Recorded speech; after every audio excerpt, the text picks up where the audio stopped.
ডালিয়ে একলগে খোসালিয়া মশালিয়া খাইলো এনে।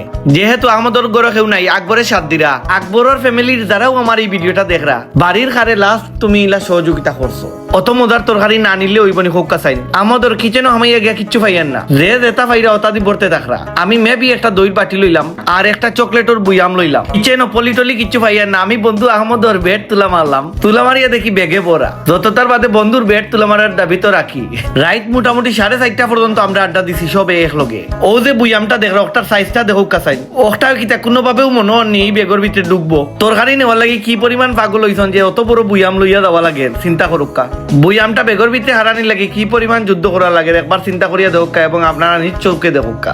লেট নাইট আড্ডা দিমু আর চা খাইতাম না, ইলা হইতে পারেনি। রাইট 4:30 পর্যন্ত মোটামুটি 2 কাপ খাওয়া হয়ে গেছে। বন্ধু স্বপনে আমরা সব রে তানোর এক আত্মীয়র বিয়ার দাওয়াত কার্ডো তাই ফরিয়া শুনাইলা। সবে যে একলগে বইয়া অত গপসপ করিয়া রাইট যে কুম্বাই গেছে আমরা নিজেও বুঝছি না। গড় যাওয়ার সময় হয়ে গেল, আমরা সব গিয়া ঈদগা বাজারের মুখে উবাইলাম। বন্ধু আকবরে তালের গড়ের বাইরে বাড়ি পর্যন্ত নিয়ে আগুইয়া দিয়ে আইলা।